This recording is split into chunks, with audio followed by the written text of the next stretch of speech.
دوستو، روشنی کے مسافر چینل میں آپ سب کو خوش آمدید۔ آج ہم آپ کو ایک ایسے واقعے کی سیر کروانے جا رہے ہیں جو روحانی دنیا کے رازوں سے پردہ اٹھاتا ہے، اور یہ قصہ ہے حضرت خضر علیہ السلام اور ایک درویش کے مکالمے کا، جو بابا فرید رحمۃ اللہ علیہ کی زبانی ہم تک پہنچا۔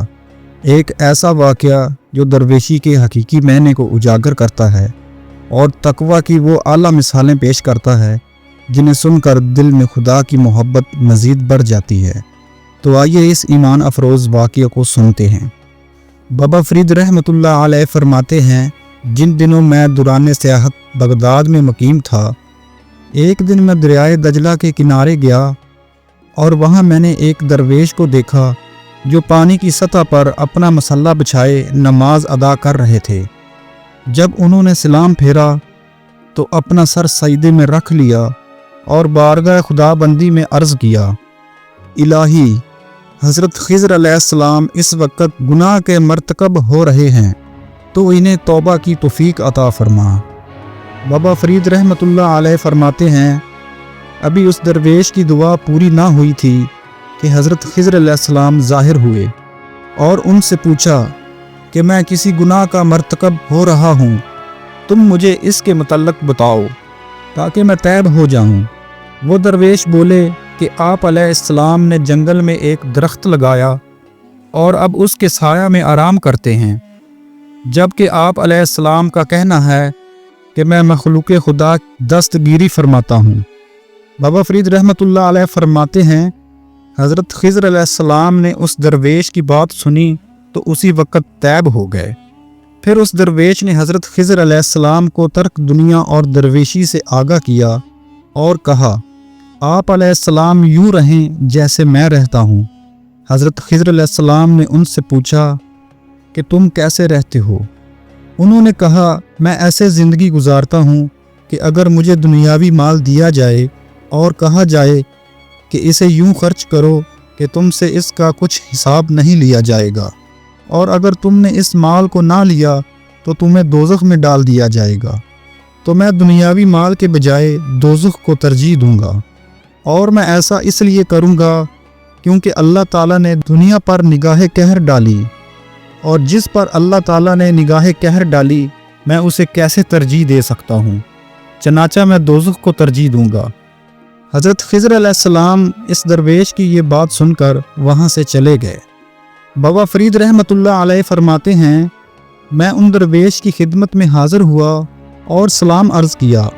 انہوں نے سلام کا جواب دیا اور فرمایا کہ آگے بڑھاؤ۔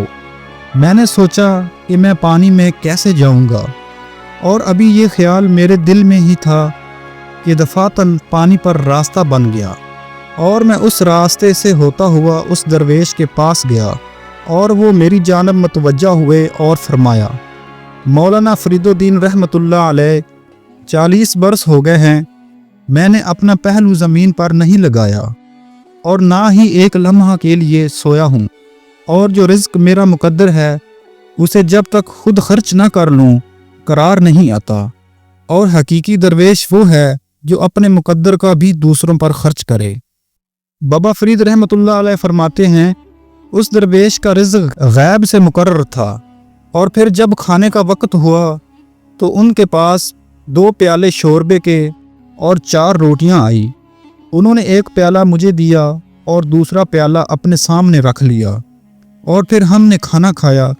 جب رات ہوئی تو وہ درویش نماز عشاء کی ادائیگی کے بعد نوافل میں مشغول ہو گیا، اور میں نے بھی ان کی پیروی کی، اور انہوں نے 2 رکعت نفل میں 4 مرتبہ قرآن مجید ختم کیا، اور سلام پھیرنے کے بعد سجدہ میں چلے گئے اور گریہ زاری میں مشغول ہو گئے، اور بارگاہ خدا بندی میں عرض کیا، الہی، میں تیری شیان شان عبادت نہ کر سکا جس پر میں تجھ سے کہتا کہ میں نے تیری عبادت کی ہے۔